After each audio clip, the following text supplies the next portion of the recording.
Hello and welcome to a bonus edition of Neighboring 101. I think technically this is session number 48. Neighboring 101 is the program where we speak to and hear from leaders in the neighboring movement nationwide for improvement in our own community, our own work, and our own lives. Today's session is a little bit different. We're planning a series of 5 sessions in Springfield, Missouri called Have Faith. The point of these sessions and the panels that are put together are to learn about the different faith traditions that exist, specifically in Springfield, Missouri, but these would apply to anyone nationwide.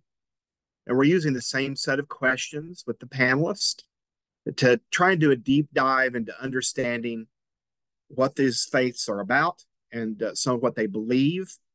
And the point of this with the neighboring program is you're going to have neighbors from different faith traditions. What do you need to know about that? How do you interact with them?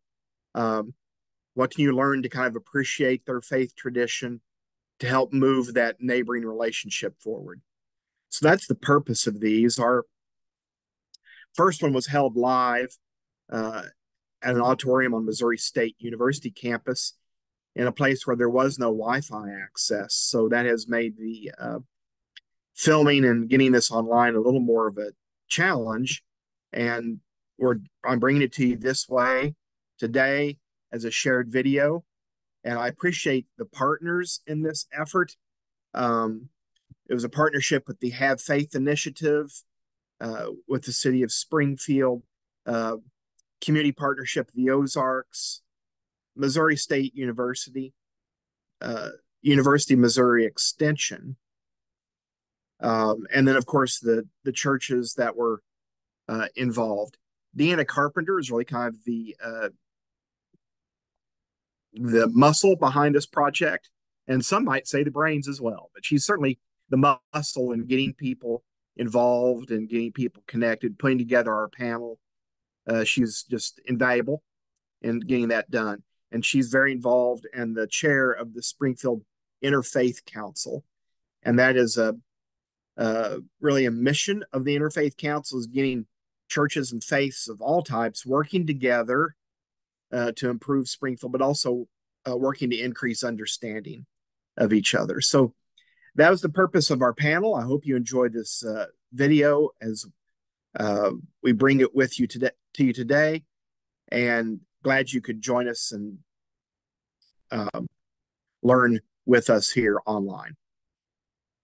My name is Darline Mabins. I'm just going to welcome you tonight to our first of 5 series on Loving Together Faith in the Ozarks.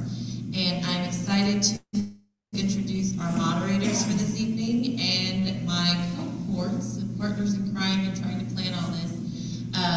Dr. Berkwitz is all the way to my left here, and Deanna Carpenter is right here, and they will be moderated this evening. So without further ado, I will turn it over.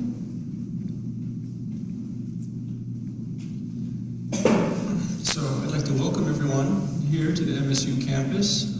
My name is Dr. Steve Berkwitz. I am the department head of Languages, Cultures, and Religions, and I am a co-moderator with my friend, Ms. Deanna Thompson, who will do all the introductions shortly. But I wanted to begin with just a brief message, just to remind everyone that conversations about religion are critically important to foster mutual understanding and appreciation for the different values and commitments that people hold. And our purpose this evening is to listen and learn, not to argue or debate. So I'd like to ask that everyone show respect for people in this room and the different faith traditions that are represented. And in doing so, I think we can begin to build bridges of understanding that will help us work to better our community. Thank you, Steve. I want to start by introducing the panelists. For those that may be on the side wings and can't see, we invite you to come inside if you want, or anybody that's further away that wants to come down. Go ahead and move at this time if you would like. That's up to you. Want to introduce, I have Dr. Tummala on my left from the of the Ozarks as our Hindu representative. And then we have Pastor Kevin Shelton, who is from Campbell United Methodist Church. And then we have Reverend Jenn Simmons from our National Avenue Christian Church. And then we have Dr. William Meadows from our American Indian Center of Springfield. So that will be who will be answering questions and representing tonight. So I guess I'm starting off our questions.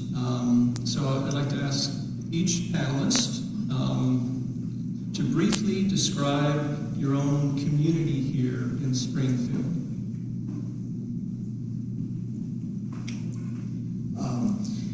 So the Native American community here is very mixed intertribally in that Missouri is officially considered a non-Indian state now because all indigenous people of Missouri were originally relocated out of it in the 1800s to either Indian Territory, now Oklahoma, or to Kansas and these types of areas.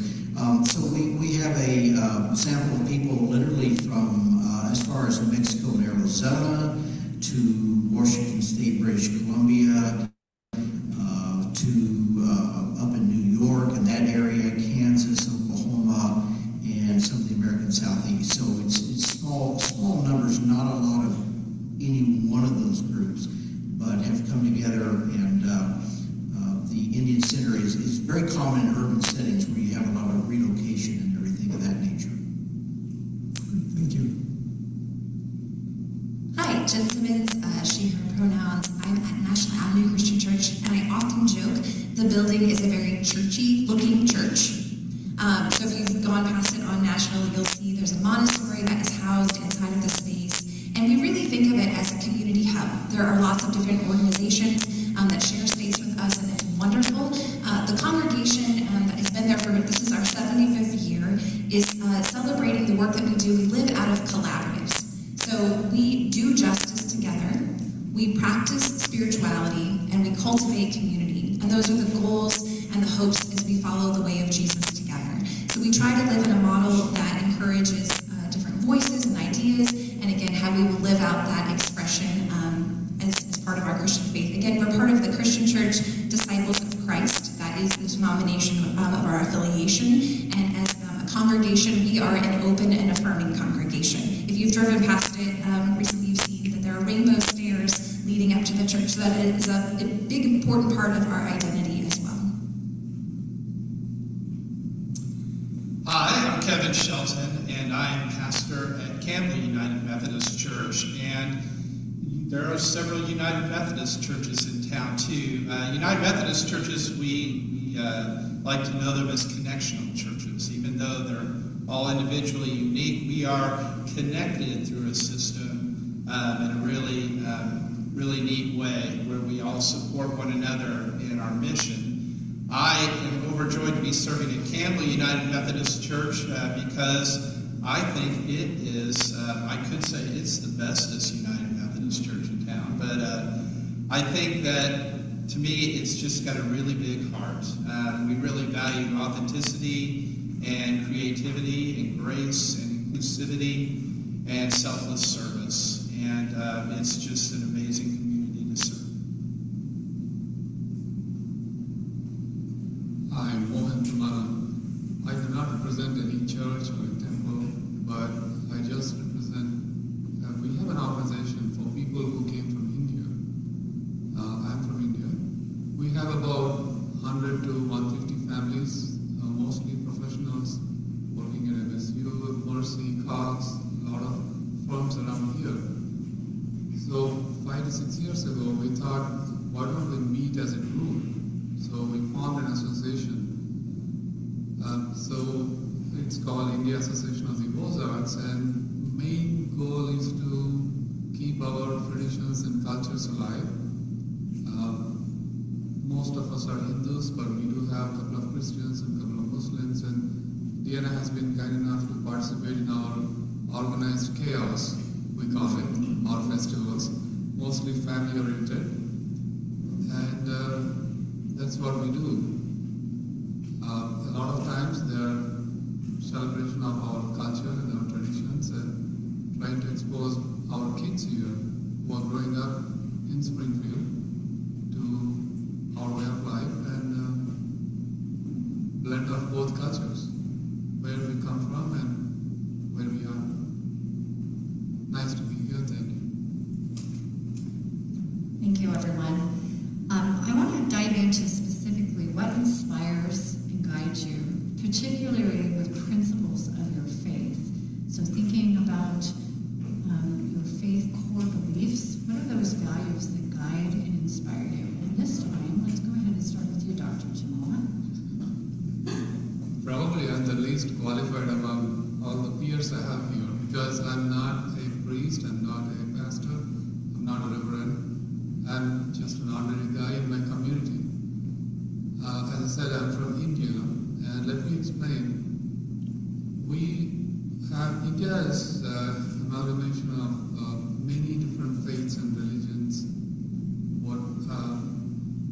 but we are often called Hindus, which is actually a misnomer. Going back in history, we are unique in the sense the traditions and the cultures we follow, we call ourselves Sanatana Dharma, meaning eternal way of life, because we have a documented history of continuous civilization for a millennium. And we are proud of that.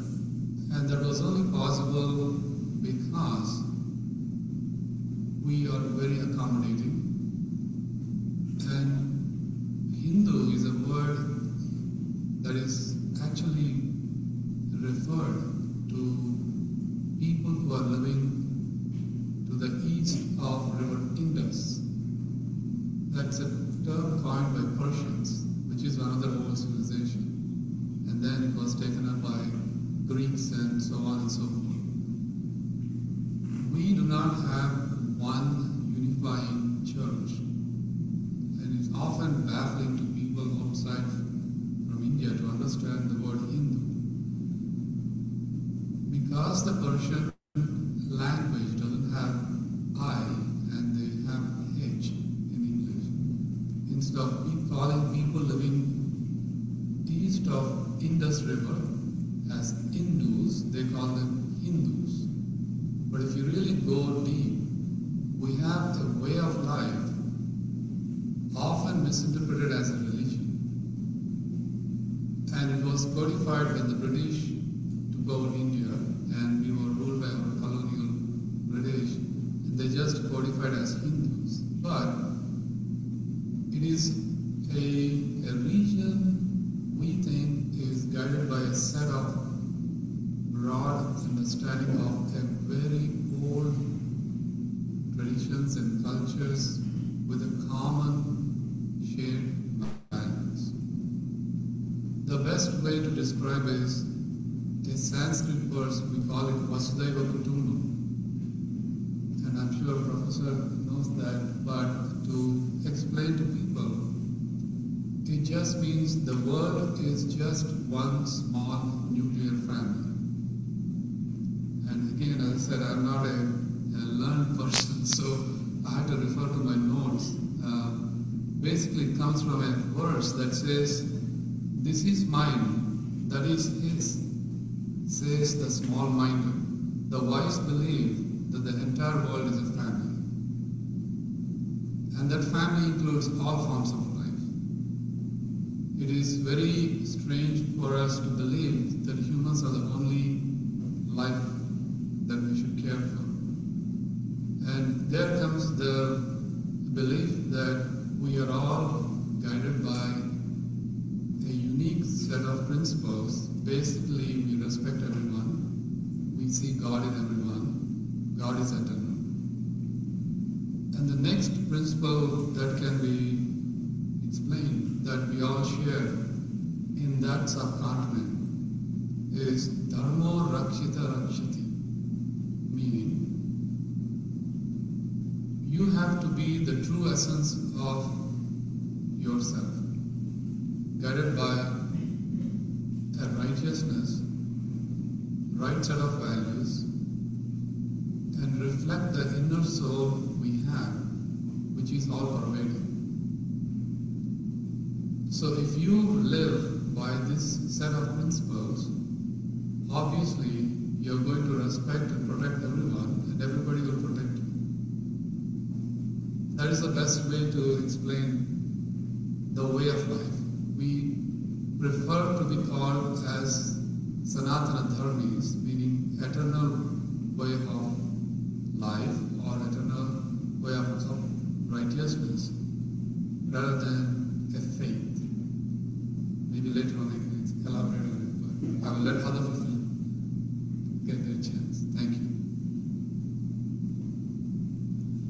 Well, thank you, Dr. Tummala. I hope you don't mind. You've inspired me for several sermon messages now. So thank you. That's just very inspiring. In thinking about this question, I think within the United Methodist tradition, something that I really value is how we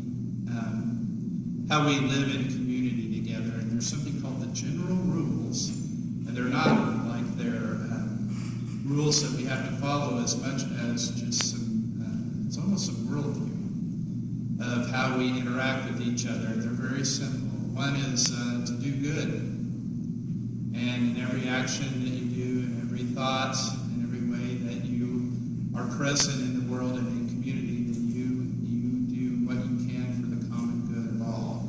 The second one is do no harm, which means you consider that even if you think you're doing good, you consider, might this be doing harm to someone, and how you might avoid that. And then the third one has changed over time. We now say that this third general rule is to stay in love with God. It had a much more fancier description to attend upon the ordinances of the Lord. But then we had to discuss what those ordinances were. But to stay in love with God meant to open ourselves up to engaging in spiritual practices like coming together as a Christian community, prayer, communion, Bible study, all those different things that we identify as places where you can encounter God in a powerful way. And so those are three different ways that I really appreciate in our United Methodist tradition of just being community together. I think one of the risks of being around pastors is you're going to be in a sermon at some point, right? People didn't know that. I think that relates across the board.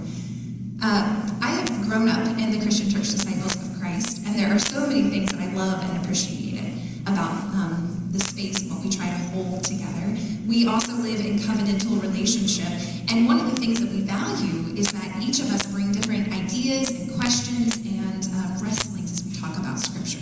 That there's not one way, one interpretation, but the gifts of coming together. We often say there's no creed but Christ, which is simple but also kind of messy to try to live together. We value interfaith ecumenical dialogue and conversation and understanding there's lots of different viewpoints and the gifts that each of us bring. At National Avenue, the ways that we try to live that out are through values that we talk about that include affirmation. And that is a spectrum of affirming the different gifts we bring, across our gender, our sexuality, who we are, across so many different ways, whatever we are in the space, and in affirming that.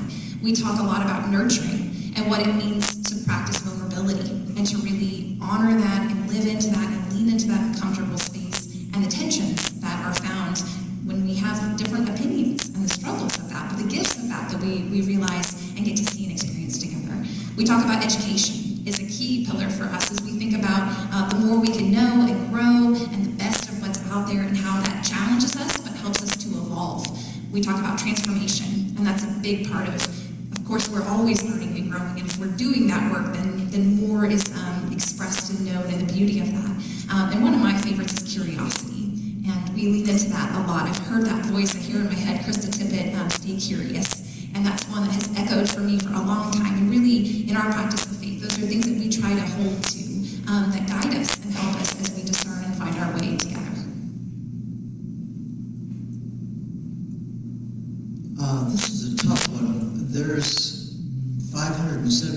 recognized native groups in the United States, and there is no central religion. There are some things that several tribes share. There are others that are unique only to them. The one thing I think, just some basics I would touch on is every group I've ever been with, worked with, etc., and everything, they have a concept of God. They have a name for it in their own language and everything. So a lot of times there's an idea that they're all polytheistic or this kind of thing, and I don't think it's really accurate. At the top of the hierarchy, there's always one entity that's seen as the ultimate God, and then there's a lot of other players in the story, if you will, just like the Bible or just like other doctrines and things. So there is a clear concept. Now, today, I'm going to estimate, maybe half of the Native American population is Christian today, and the other half still follow, traditional practices of their respective groups and everything. There's also, just like there's different sects of other religions that have spread to new communities, there are some Native American religious ceremonies that have spread to other tribes that used to didn't have them. I would say one of the things to keep in mind is in the West, things are usually thought of as sacred or secular, and there's a clear distinction. Just like things are seen as this is animate and this is inanimate. All of us sitting here are animate beings, but this table is considered inanimate in Western terms. In Native terms, almost across the board, you can't always separate those two. They're so closely interwoven and everything. So you can have elements of religious ceremonies that involve dance and song and things of that nature, and they're often described in English as sacred and everything. When you talk with people, they'll explain, well, it's not necessarily, this dance and ceremony is not necessarily sacred like maybe the Bible or the Torah, but it's also, it's not secular like a baseball game, kind of thing. So there's always this overlap of sacred and secular that ties into things. Native religions are usually very deeply engrossed in the larger culture, is the way I would describe it. So there's a lot of activities that we might not necessarily think, again, in a Western sense, has a spiritual or a religious context to it, but in a Native group it does. So, you will see just simple prayer, for example. In the Indian community, it doesn't matter if it's a basketball game or a football game or a potluck dinner, a powwow, whatever. There's always a prayer said first, and there's always a prayer said at the end of it and everything. So there's a clear recognition of God in almost any kind of activity. Overlapping with some of what they said, there is a concern for looking out and protecting others, particularly those that can't protect themselves. So women, children, older people, people with disadvantages or illnesses and things. There's always that is pushed in the culture and the religion and everything. Acknowledgement and everything. So Natives look at things to where, again, I'm generalizing here, but everything is seen as having a life force to some degree. In Western terms, that's called the difference between animism and animatism. And in Native culture, they're very much overlapped and everything. So, for example, a hunter might take a deer in the woods, just out hunting like everybody else does in the fall. In some groups, before they take their TikTok pictures or their trophy pictures or whatever, right, they may offer tobacco to that deer and thank it, pray for it and thank it for, not for taking it, but for it giving itself to feed this person's family and everything. So there's a great deal of respect to things, even out in the environment, animals, weather forms, things of that nature. They're approached as things that can be communicated with, they can be negotiated with, they can be helpful or they can be harmful, depending on the relationship established with them and everything. So there's a lot of really good principles there.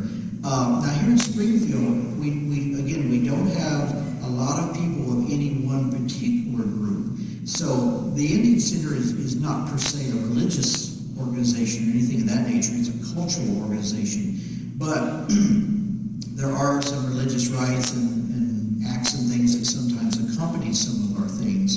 And then for the larger things, most of the people go back to the home community periodically. And so, like, I'm down in Oklahoma a lot, and so just in, like, I'll take one single tribe, the Kiowas, for example. You have several Christian churches. You have Methodist, you have Baptist, and you have Catholic, different Christian churches there. You also have people who are sun dancers, which they no longer have their Sundance ceremony, but they go and will practice it with the Cheyenne, the Crow, other tribes that still have their Sundance. You have people that are Native American church, which is a all-night type of prayer and singing meeting in a teepee. And it has elements of Christianity blended in with it a little bit. Native American church and Christianity both came in the 1880s. What they might call a peyote meeting or a Native American church meeting, it's by firelight, it's in a teepee all night, there's no dancing or anything. Individuals take turns singing sets of 4 songs. There is times where prayers are offered, there's testimonials, there's things like that. And then they analogize in their setting, they analogize the cactus button of peyote as being the flesh or the body of God, and water as representing the blood or the liquid force. And so they take that as a sacrament at midnight, just like Christian churches take their sacraments and everything. But it's a beautiful church. There's a lot of things in there. It's very much anti-substance abuse. It's very pro-family, family maintenance and staying together. There's strong elements, not just in the religion, but all of the native culture about generosity.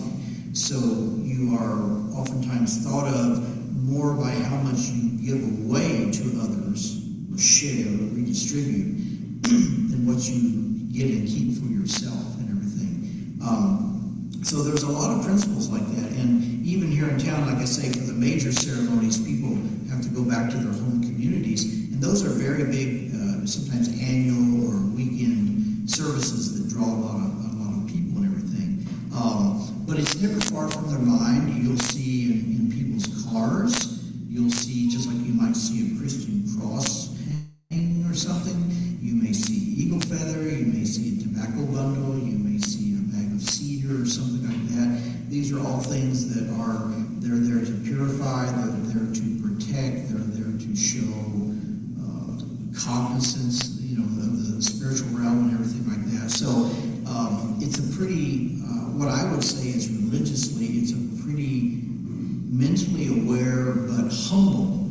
And that's something you see in Native religion a lot, is sometimes when people pray, like in Campbell, they'll say, "Ahonde Kon," and they'll say, "Dalki Ahonde Kon." I'm pitiful, I'm pitiable and everything. They don't ask for things like a Christmas list, or they don't demand things. They humble themselves before God and ask for their blessing or their help and everything. And that's something, and sometimes it's accompanied with crying and tears and things like that. So it's a very, all of the groups, it's a very rich body of information. And when you look at the deeper things, there's a lot of overlap with most of the world's religions and everything like that. As I always say, they've got a lot of the same basic principles. They're just not written down on 2 blocks of stone, kind of thing. And but share a lot of those kind of things, But you'll find both. You'll find people who are Christian. You'll find people who are traditional. You also have a thing in native cultures where they're not exclusive of one another. You do not see the Christians criticizing the traditional people. You don't see the traditional people criticizing the Christian people today. And also some people will take part in more than one forum and everything. And very briefly, I'll tell you a quick anecdote and then pass the question. An old man was talking to me one time about the different religious things that he partakes in. And he said, I was baptized as a Methodist. I go to that church, that native church in our community and everything. But I also go to Sweat Lodge, which is a type of a sweating bath, but it's accompanied with prayers and singing and purification rites that purifies you mentally as well as physically. He said, but I also go to Native American church. I go to Sundance sometimes.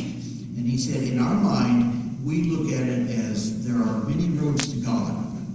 And we as mortals, right, who are we to question all those? But if you have multiple roads to the same God, it doesn't hurt to travel down more than one of them. So this was just that individual's philosophy and everything. Learning a lot of times.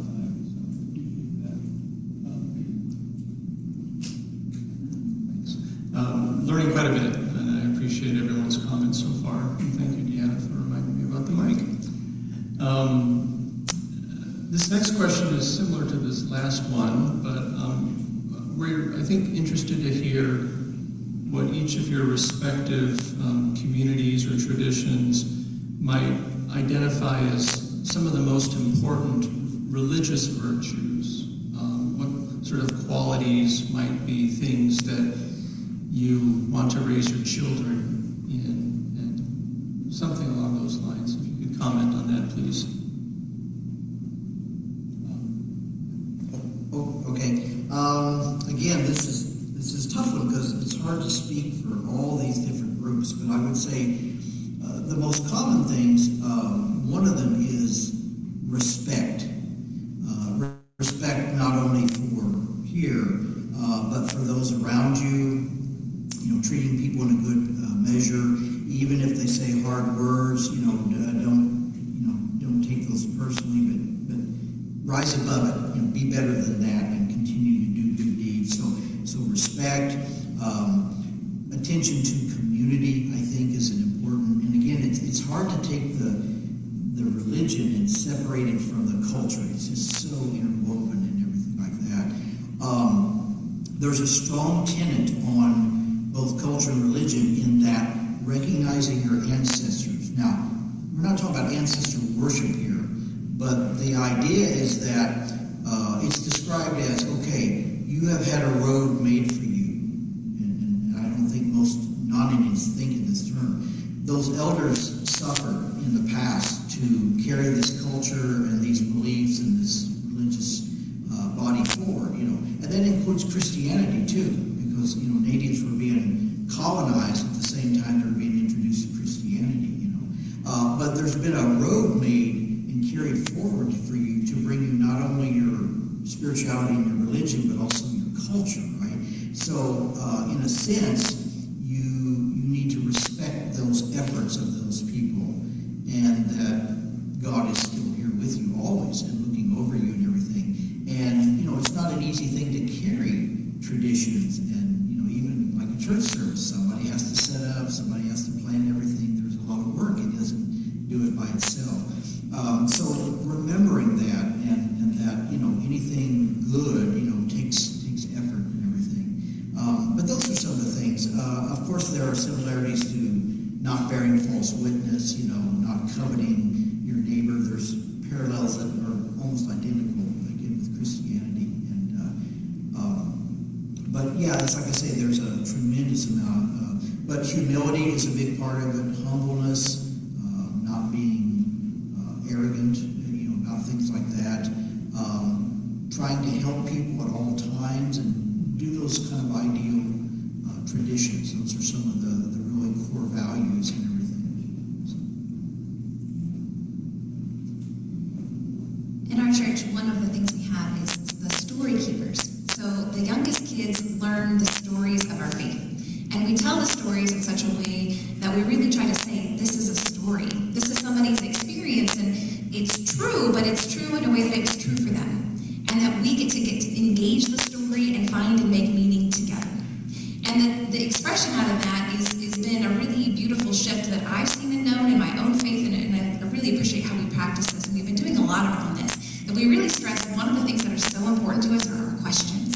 That there are a lot of things that have evolved and changed and grow, and the importance of, we've got questions, and those lead to more questions a lot of times, and how important that is.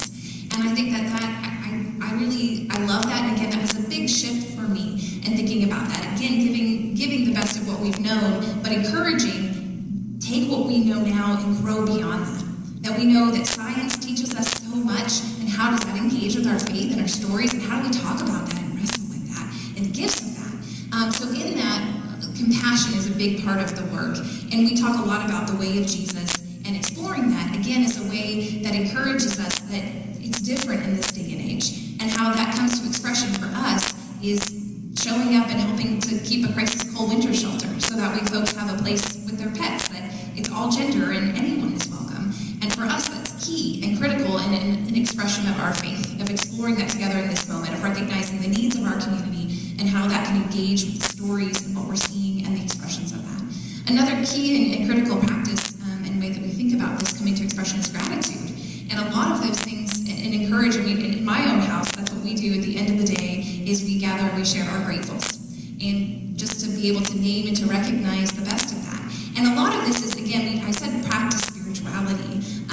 Many of us would say Thich Nhat Hanh has some of the best on Christianity. I think, particularly in the book Living Buddha, Living Christ, he does an incredible job of shifting to practice. That we're all learning and growing, and again, that spirit of questions and cultivating that.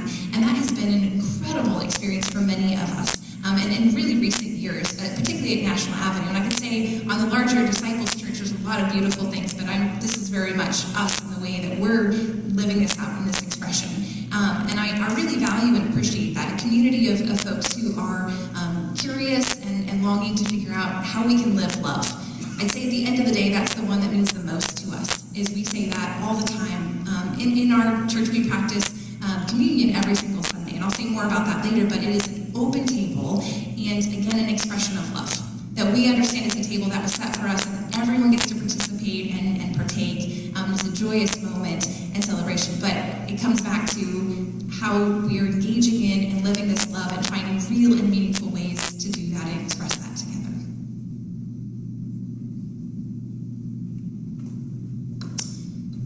It's been really good to hear a lot of ideas shared today, and I was just thinking that some of the things I've heard in stories, but also in practice, and when learning to live with each other with a variety of expression. One of the things in United Methodism, and particularly at Campbell, that I experience is just how we're able to do this by participating in what we understand as God's grace. God's grace, we kind of understand is it permeates everything. From the moment that we come into being to when we have the opportunity to believe and then to grow in that grace. And you use those fancy Christianized words like prevenient grace, which what really helped me was just to understand that means just pre. That grace that God has for us before we even know who God is.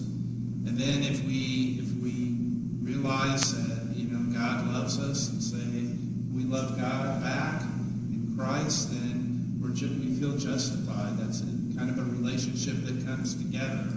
And then to keep growing in that love, well, that's part of what we call sanctification. And it's that growing in that love, participating in that love, that in my, I guess in my Methodist worldview, that I really hear a lot of commonality in what we're talking about tonight. That's really a blessing. But it's also something that I'm just really appreciative in the Christian faith tradition too. So many times you just hear how, or at least I do,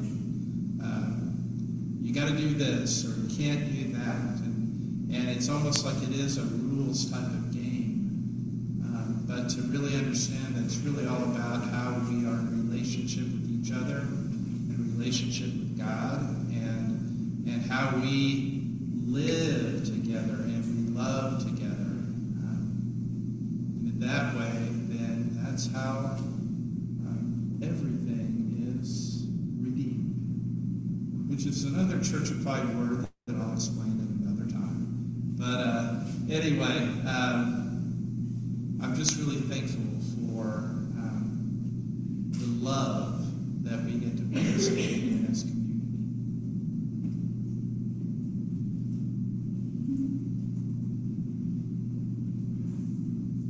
So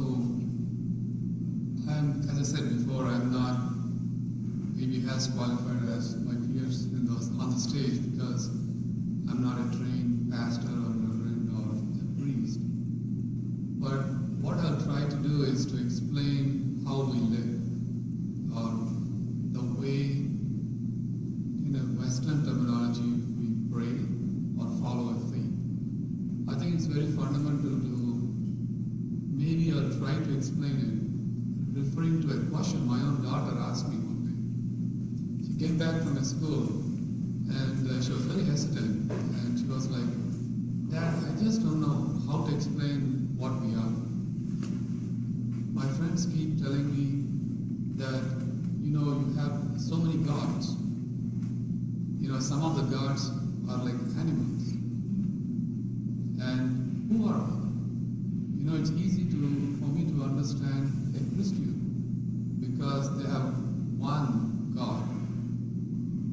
And it is easy to understand Muslims because they have a higher power and their messenger, they call them Allah." And she was in tears. She said, "I don't understand how to explain our faith, our way of life." And I said, well, let me explain to you the way I understand it. And then I'll refer to another anecdote. I was very proud that I got a seat in medical college. And then I went to my parents and I said, it's very competitive in India to get a seat. But I was so proud of myself. I guess I was full of myself at that age. And I went to my parents and I said, "Hey, I got it. I think I'm set." And then my mother looked at me, and she's a physician too. And she was the head of the hospital and all that. But she said, "So what? What is your goal?" I said, "Oh, I'm going to be this, I'm going to be that." And she said, "I don't think you're answering my question. What is your goal? So how are you going to give back?" And I really think my mother is my main teacher. She was a doctor, and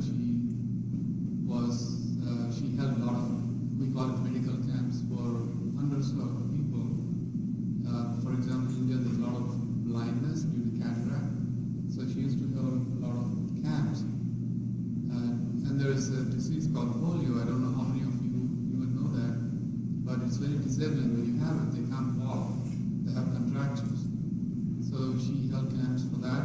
And we have what we call cyclones, in your terms tornadoes, where there'll be a lot of flooding and houses are collapsed and all that stuff. So she used to go out and go do food drives and all that. But the point I'm trying to make is to answer a question from my daughter and answer a question from my mother. I was just thinking when you guys were talking about it, because that is the dilemma or the difficulty we have. So to explain the faith, what my daughter was asking. So the best way to put it, and I'll just try to simplify it.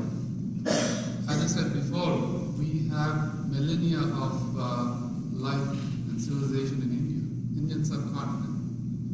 So there's a vast repository of ancient knowledge. We call it Vedas. It's an oral tradition, then it was put in words for centuries ago. But the gist of that was summarized in a book called Gita. We call it Bhagavad Gita, meaning it's a song of God. And basically what it says is, God is omnipresent. God doesn't have sex, meaning gender, sorry. God is everything. But it is very difficult for most of the human beings to contemplate, meditate, and reflect on a formless God. So, over a period of centuries, people with their own experiences, once they reached a higher level, and the second part of it is, God always, we can call it God or a higher power. It's up to us to define the way we want. The higher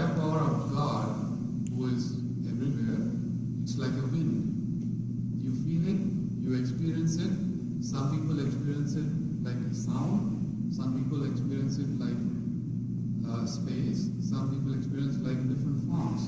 Smell, depending on our own senses.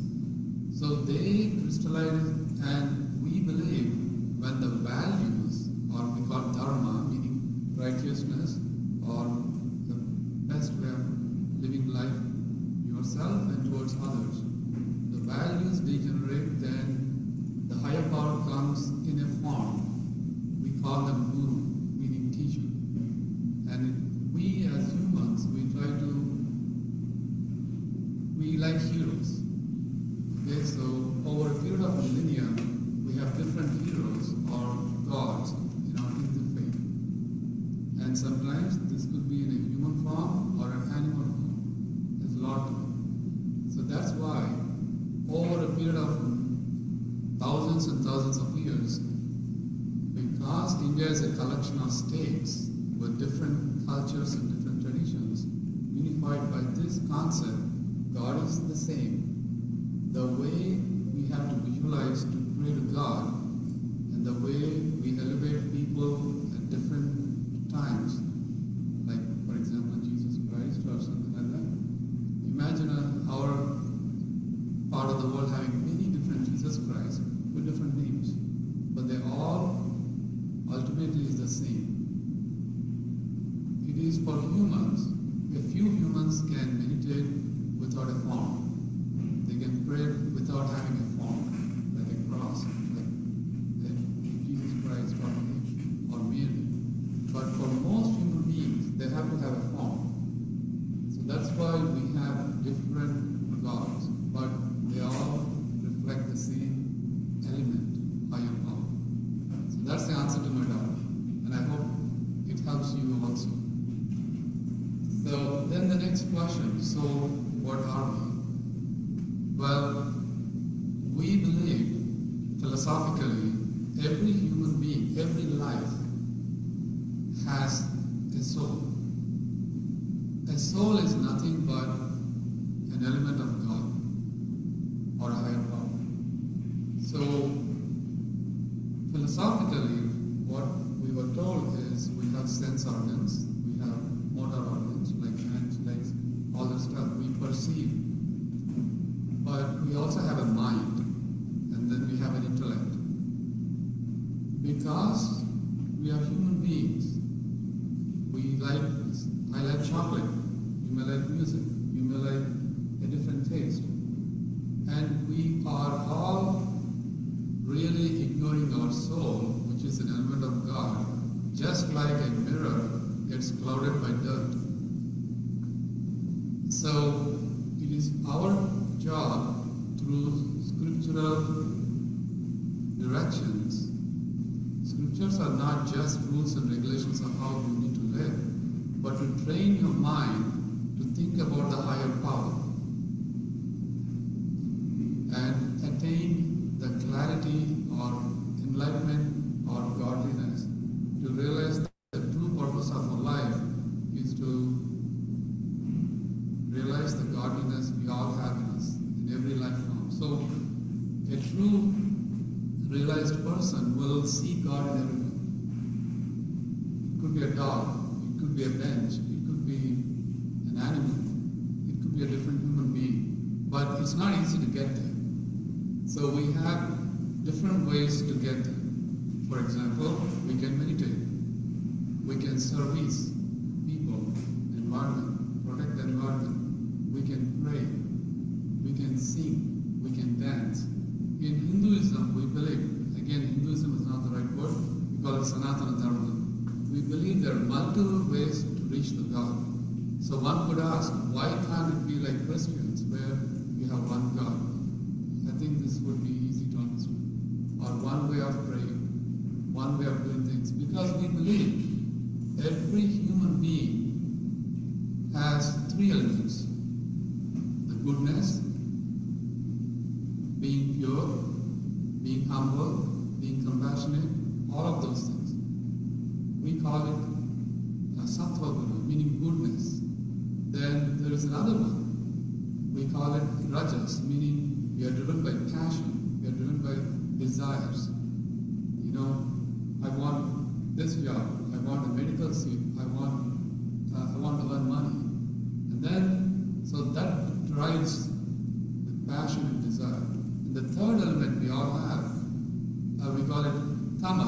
laziness, ignorance, don't want to do anything. So we all are a combination of these three elements. Our true purpose should be reach the higher goal of life. You can say, realize the God in you so that you act better.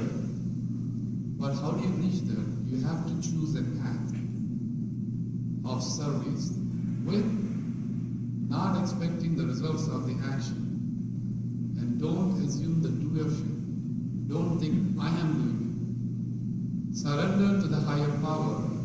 Do your duty. Do not expect the result. Do service, but do service surrendering to a higher power. Don't do service because it's me. I am doing the service. No, you should do the service, but with a higher purpose in life. So do every action without feeling that it's you doing it. So it becomes very philosophical. So you have to go through the steps to reach that stage. So we have a lot of festivals because, again, as I said, we have different forms, different deities, different gods we worship. Because I'm from the south, you will be surprised the same festival is named in 20 different ways in India. And I learned more about it after coming to Springfield, strangely, because where I come from in south of India, everybody is doing the same thing. But I just go 400 miles on the other side, the same thing is called different name. Doesn't mean they have a different God. For example, in Springfield, we counted, there are people about 18 different parts of India.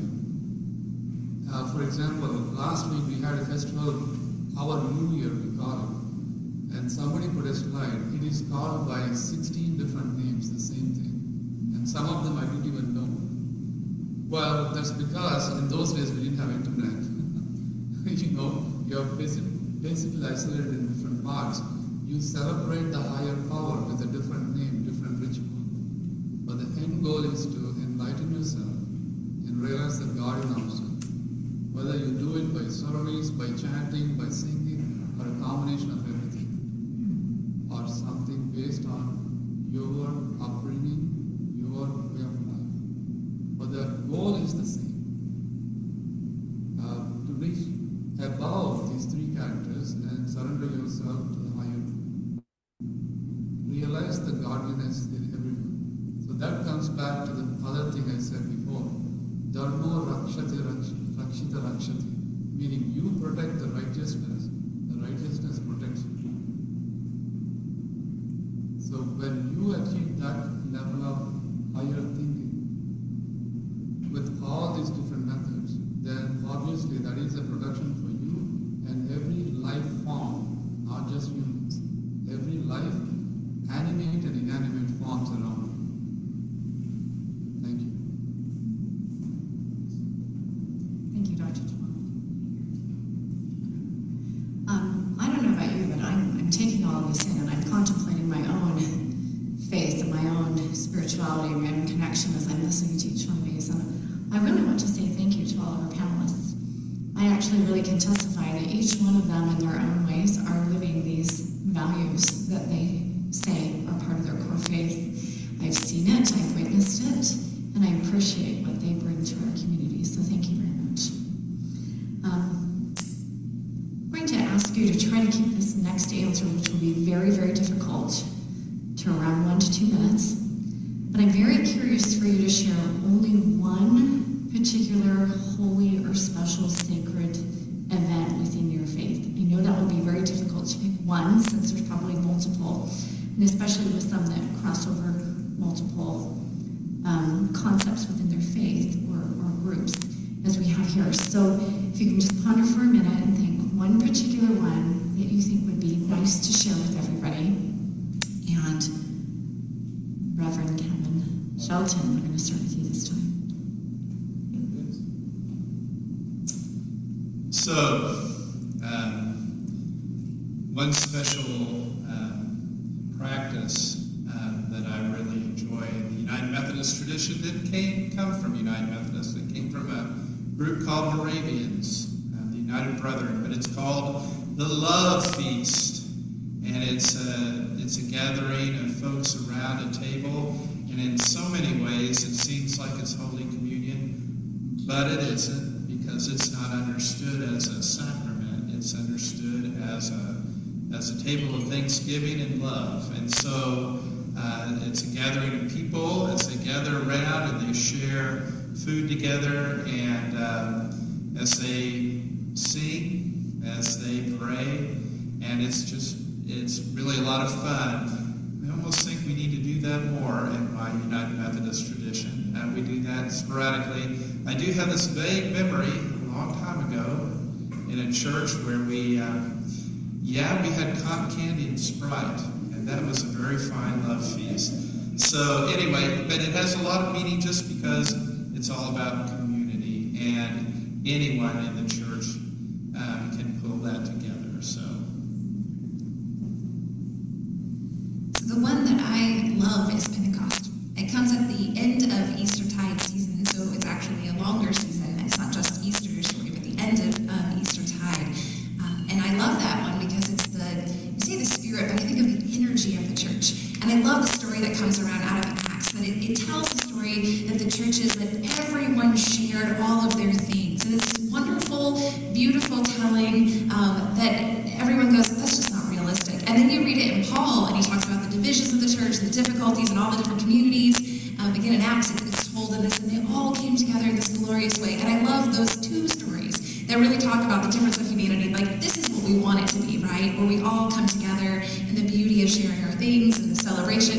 And really, here's the reality. We struggle with that. But I love the celebration. We wear red. We've been doing fish fries the past couple of years. There's always some great food. We celebrate it with pinwheels, with balloons. So lots of, it's just a really celebratory day to say, this is, again, the ideal. There's the truth of what it is. It's difficult, but the hope of what we can be when we come together as church.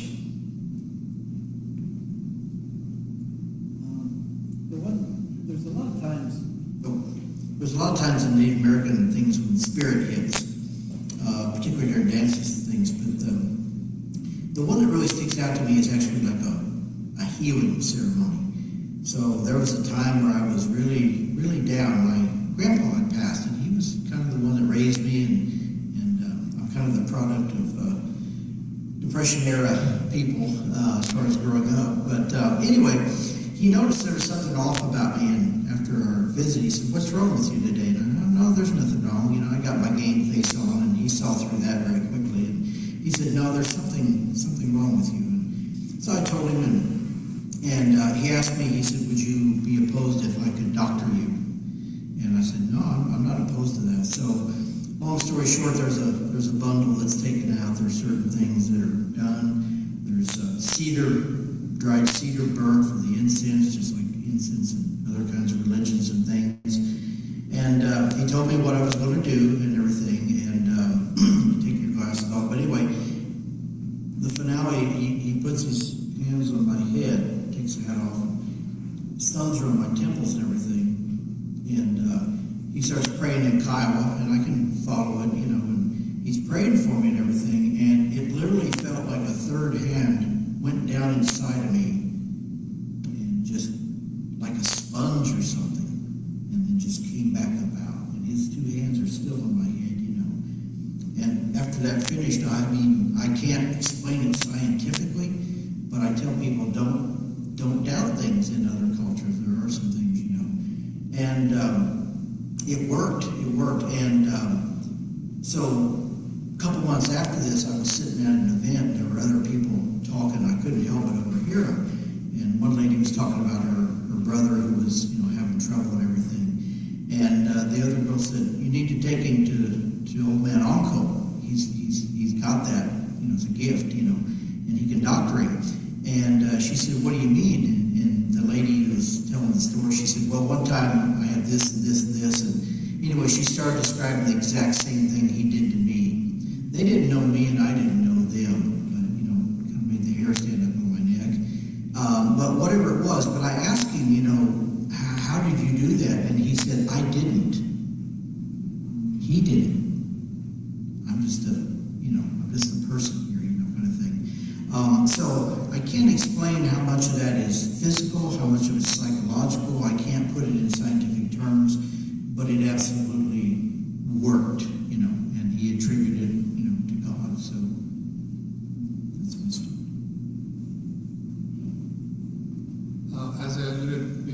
have many festivals. Mainly the concept is life is monotonous. We need to break it. And we have to take time to reflect on higher power. And because our subcontinent has 3 different climate structures, everybody celebrates differently because India has been mainly rural, agriculture-based country or subcontinent. So we have many festivals, but the one we all very much like and celebrate is called Diwali, where, I mean, there are many stories behind it, but it's basically victory of light over darkness. People can interpret it as victory of a kingdom, the evil king. I mean, the evil king was defeated by a better king, or you can say you are trying to elevate yourself. Light is traditionally knowledge, darkness is ignorance. As I alluded to before, we want to elevate ourselves towards something. But there's a lot of celebration, starts with prayer and thanking for all we have, and then it's craziness. We celebrate with food, music, dance. I mean, as I said, different regions of India celebrate differently. And Deanna came to a couple of them, and I think first time she was baffled. She didn't understand what the hell we are doing.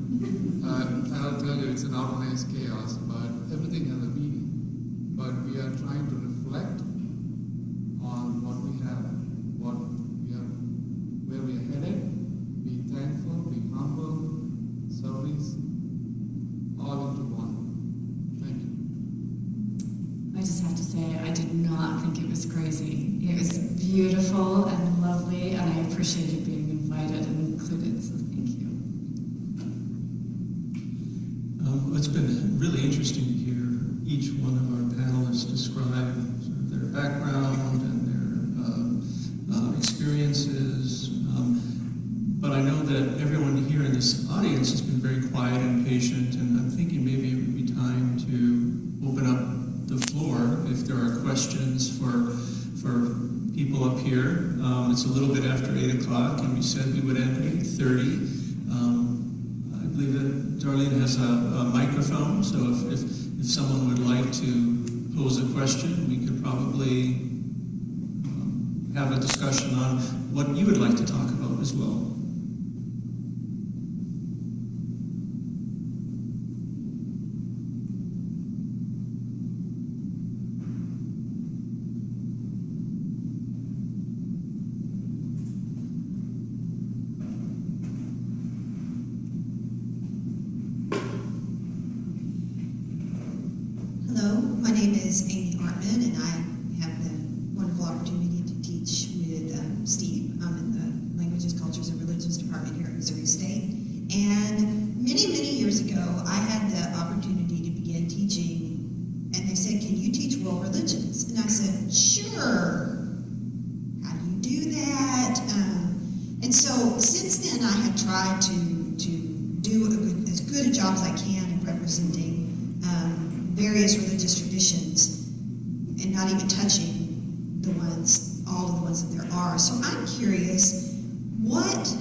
Steve, do you want to rephrase that into a beautiful question for us? You want to rephrase that into a short good question?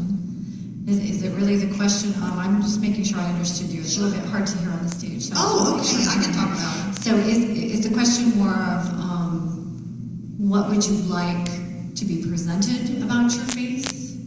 No, I think my question is so that I can make sure and that all of us, what is something or some things about your faith tradition that you think are misinterpreted or misunderstood, that here's a chance for you to say, this is something that I want to clarify so that I don't ever do that again in my class? Okay, thank you. That was a great clarification. So something about your faith you think people misrepresent, misinterpret, or understand incorrectly. And if any of you are inspired to go first, just go ahead and take that.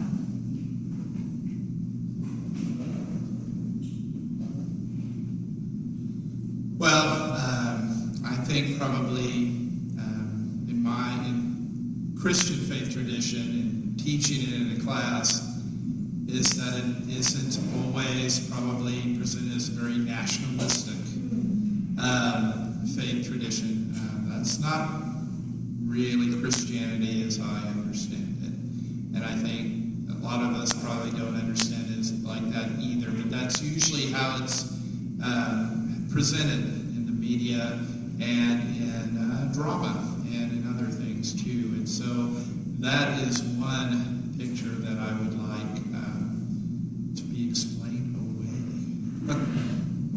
I'm going to dovetail on that, and I appreciate how you framed that so well, because I have a lot of big feelings about that right now.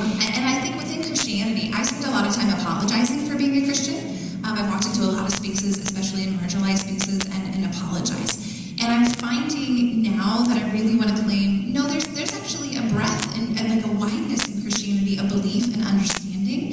And I have often found actually in interfaith work, I get along so well, but within my own house and siblings, sometimes I really have a hard time. So I'm working on how to say more clearly who I am and what I believe, and the recognition that there's a wideness in Christianity. And I'm coming to have an appreciation for that.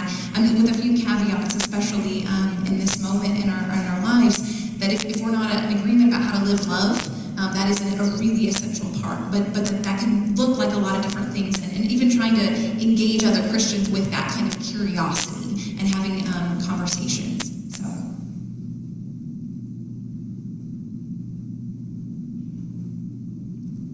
I guess one thing that jumps out, or a couple things that jump out at me is, one is just the assumption, like, well, that can't possibly work or do anything.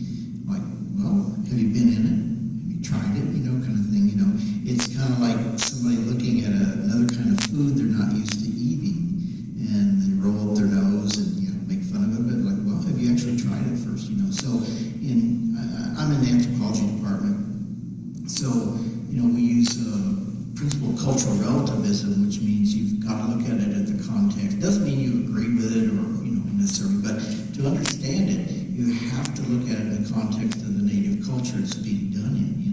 So getting across to people that you don't necessarily even have to, you don't have to like it, adopt it, whatever, but you can be respectful of it. And that's the main point I think there is. A lot of times it's just don't judge or assume that just because it's different than yours. And I see that very, very commonly, with native religions. But I also see it, there's a lot of it going on with other religions. You see it in the news and things, and people are doing it. So in my department, I said, I can go to lunch with a Jewish person, a Muslim person, everybody else, and have a great time, because I'm not judging them. And, our friendship is whatever based on mutual respect, not whether you match up with me. So I think that's something. It's just that idea of just, I don't know if you want to call it, giving people the benefit of the doubt about their faith, and you shouldn't have to do that, but just truly tolerance, and then, learn as you can. And that's something I enjoy. I've been to stuff in China and Japan and Native America and lots of different denominations, and I've enjoyed it all because I've learned something new about another group of people, and I have good feelings about them all. So.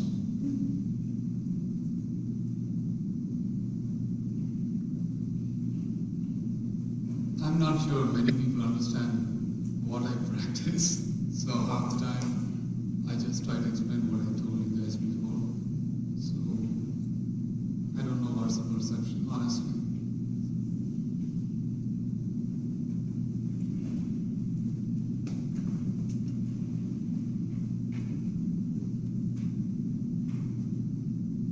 I had to write it down to make sure I got everything. But first of all, Dr. Tummala, I know you said several times you feel like you don't fit into that group and kind of your placement, but well done. I want to commend you on the answers that you've given. It's really helped me to get a better understanding. In light of that, and this kind of goes for all of us, but what would you say is kind of the biggest barrier for individuals to be willing to learn about what you believe, or what the faith, your particular faith arena believes? Does that make sense? Sorry, I couldn't hear part of your question. Yeah. If you can brief. Yeah, so, sorry, I hope you don't mind. It tends to be easier for me just to be loud. What would you say is the biggest barrier for individuals to be willing to learn about your faith that may be different from their own? I think a couple of different things. Number one, among the immigrant population, we are kind of newcomers to America, if I can say that. So I think when I first came to Springfield, I think in 2011, people didn't know. They said, I was very well received and I had really positive experience in this community, but they just didn't know what a Hindu is. They never heard of it. So it's kind of, that's where my starting point is, and it really hit me when my daughter asked me that question I earlier explained to you. I think it's just that a lot of people don't know that there is this other faith, religion, way of life. I kind of cringe when somebody says faith, because, as I explained to you, we in India think we are a collection of faiths, if you can use that word, with a common belief structure. The closest I can refer to is Dr. Meadows' answer. You said earlier, 530 plus tribes. Well, you can just multiply it by 20 or 30 times to describe Indian subcontinent.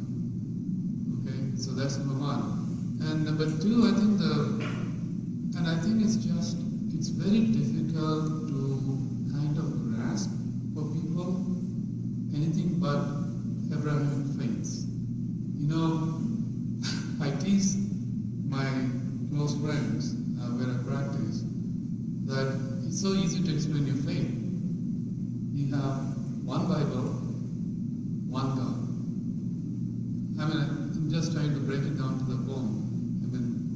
Whereas for us, even I struggle to explain to my 11-year-old daughter when I said we are really praying one entity, a God, and we believe everybody has a soul which is a part of that same entity.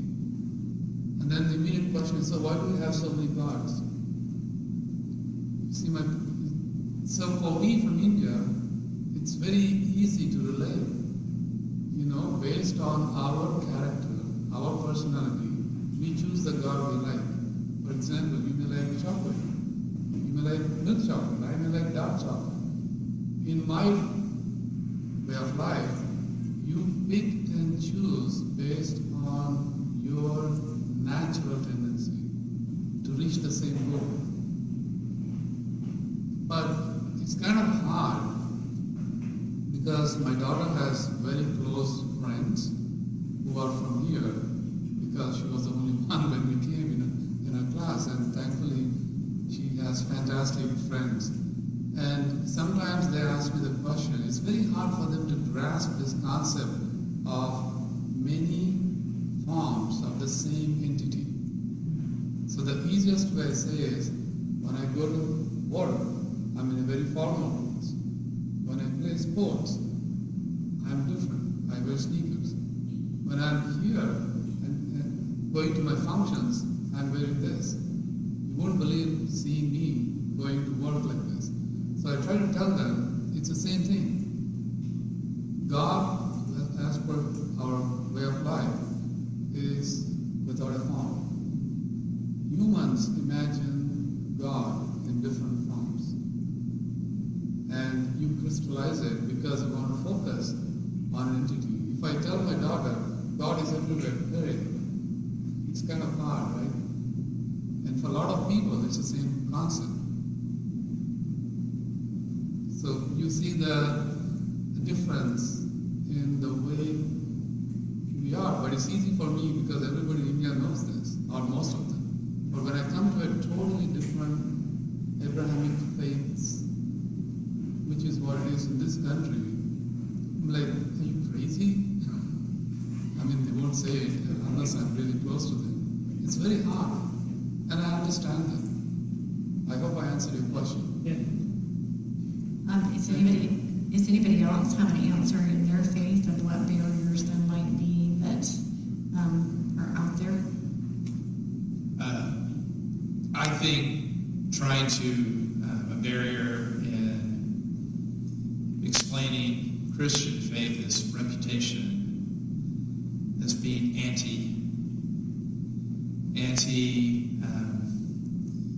just anti everything pretty much, and I think that is a perception that we have to fight against. And when I say fight against, I'm just saying that that's something that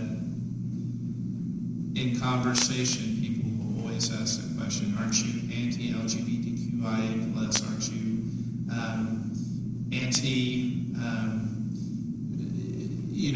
anti-liberal, it's just all these different antis that are out there that very, very frustrating. So.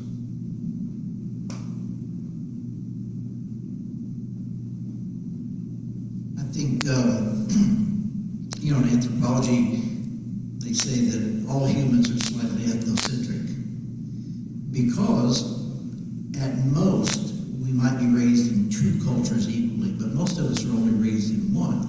So our comfort zone is what we've experienced and what we've been. So that's where, again, the cultural relativism come in. So I said, I tell my students, if you want to be a good anthropologist, you have to learn to have a pause button. You go into another culture, just hit pause on yourself a minute. And again, this may not be something you want to practice later or take up at home or embrace, but you're never going to understand it if you're expecting it to be exactly what you do.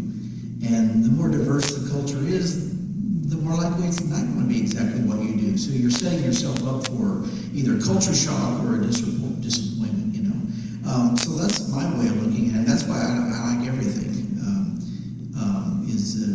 I'm not there with a preconceived, I think that's another thing, a preconceived notion or something. It's just, okay, I'm going to this kind of service with these kind of folks, and yeah, let's see where it goes, and whatever is okay. I'm not running the program is the way I look at it, So what's that old saying? When in Greece, or whatever do as the Greeks, or when in Rome do as the Romans, and everything. So I think you just have to have it open. You have to want to learn, and part of that's just clearing your mind.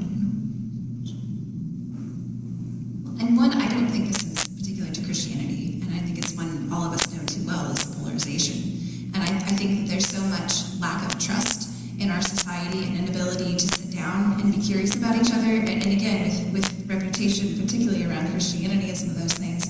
And I know it's one I struggle with, is that the identity that gets so entangled, which is beautiful as part of us, but the way we become so against one another and finding ways to sit down. I long for the table. I mean, again, that's part of my tradition and what we practice all the time, but just to get to sit eye to eye and have conversation and see each other and get to be with each other. I think something magical happens in that space, that we break down barriers, and I think that space that we can get to see each other and stay curious about each other. I was just going to say that I'm going to reiterate what many people have said here. I think we really come down to the fundamentals of listening, to learn, to love, rather than to fight and argue, other, and demonize. And that's really the true essence of these faith discussions, really, and our coming together in interfaith opportunities, is to learn from each other, to become better community members, to tackle problems with diverse backgrounds, so that we can be a better community for everybody that's here. So thank you all for being here, and thank you for listening. I hope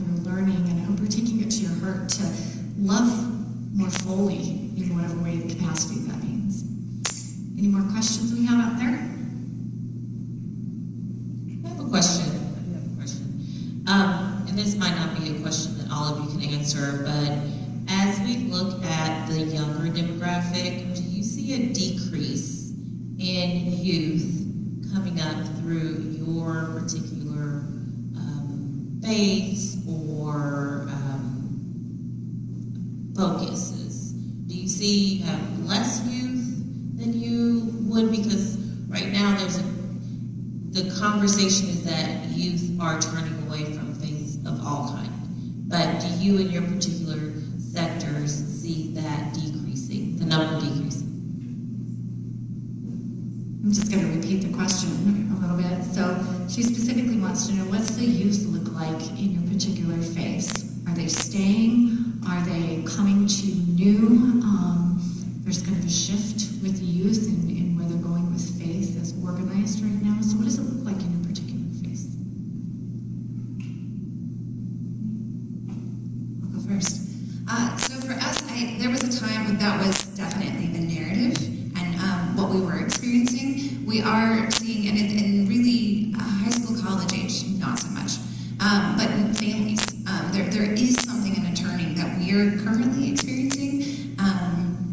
But I noticed some of that has to do with the ways that we're engaged in the community, that people, that's where they kind of get a chance to bump in and go, oh, this matters. I mean, there were several folks. We opened as an overflow crisis cold winter shelter during the cold winter season, and folks came out with their families to serve. I mean, so there were things that we were seeing, just a different thing that resonated with folks. So I have seen that, but I am seeing something different in our space in this season.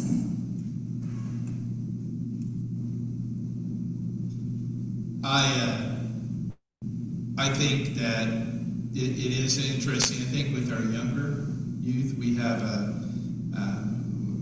growth, and we're seeing more of that.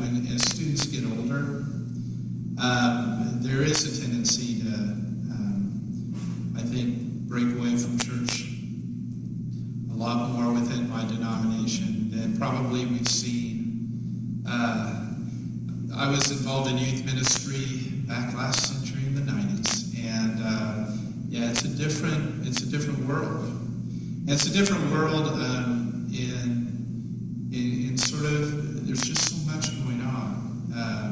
You know, there are a lot of other activities, family and sports and events that it's really, things are just filled up. And I think, you know, one of the things that we see is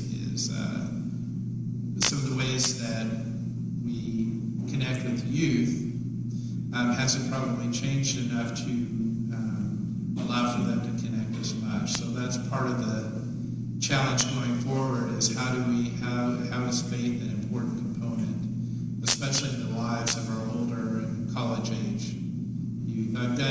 My wife and I have done campus ministry as well in Columbia at MU, and you know, had good campus ministry for a while until classes got really busy, and having students get really involved, it becomes more and more difficult. So it is an interesting,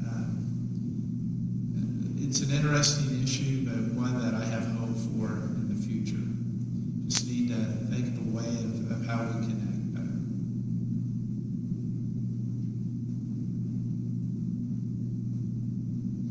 I think in the Native community, yeah, there was a lot more per capita participation in the past. Most of it has never died out or anything. There's always a body of people carrying it forward. One thing that's real prominent in the Native community is you generally don't force kids to do things. You can encourage them, of course, invite them, but it's just like when somebody wants to dance, you wait until the kid says, hey, you want to make me a set of clothes, Dad, or Mom, or whatever, you know. They will come forward and ask or something. And there's a certain amount of that, I think, with the religion as well. And a lot of it depends on your family. You might literally grow up being taken to things from the time you're as a baby, and you literally grow up, it's just second nature. But there's other families, it's like they'll let you realize that need for that and come around to it and everything. But so there's always a mix. There's very young people, very old people. There's some people who've been away for a while or not active, and then you see them kind of get, interested, or something happens in their life, they reflect a bit, and they come back in. So, but there is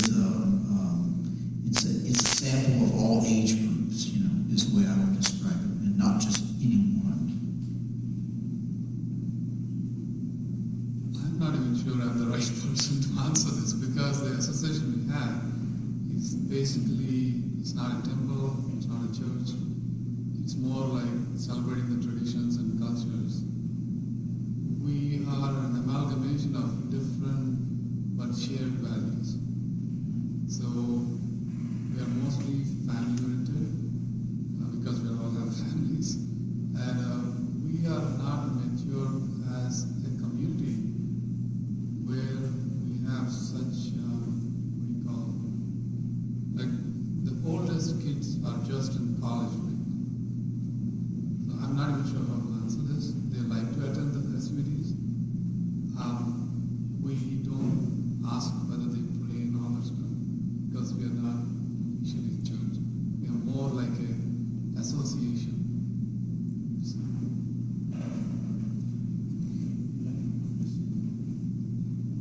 just one thing that came to my heart. One of the things I have noticed about our youth that are a part of what we're doing is just how passionate they are about being connected, and just the way that they engage church and the ideas that they share passionately. That's something that I've really come to value. So maybe not as many, but those that are there are very passionate about being part. Thank you, Pastor Shelton. I think that was a great addition. I have noticed that in many of our communities is that there are youth leaning more of their organized faith that they were raised in. However, they are the ones that are staying are much stronger and more passionate, more dedicated. I'm not sure if that's a trend that will stay, but they may have an experience and come back to it, or find a way. Who's to know, right? We can hope that they find their journey and are happy and contributing in the ways that are healthy. Any other questions? It looks like we're hitting about 8:27 on my clock, and so if there aren't any more questions, if somebody has them, quick raise your hand. If not, I think what we'll do, if that's okay with you, Dr. Berkwitz, we will close. There are some refreshments that Darline from CPO brought, which we're grateful for. We want to continue these discussions however you would like. Continue on the side with people. If you want to exchange information to see their face in person, maybe go to other events, see what they're doing, or have additional questions. I'm sure that they'd be willing to share and invite as far as that's concerned. We want to thank you for being here, and thank you for being open-minded and connecting with our community. And we encourage you to actually go out and connect in neighboring ways. We have a Missouri Extension office here with David Burton. David, can you wave?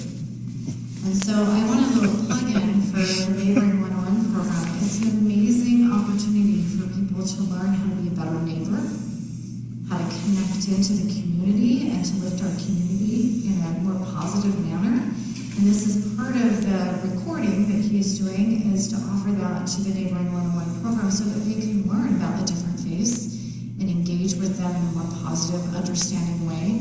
So instead of getting information from, a TV show, a sitcom, some sort of social media post, we're hearing it directly from representatives, sharing personal experiences, their beliefs, their values in a much more complete way than us hearing it piecemeal and potentially incorrect and filling in the gaps from other places.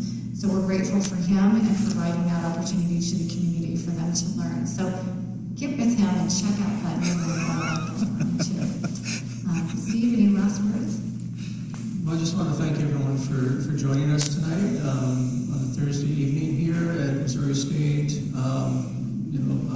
From the Department of Languages, Cultures, and Religions, we like to encourage encourage people to learn about different traditions and to meet and interact with people. And it's just wonderful to see you all here, and I'm very grateful for your time and your interest.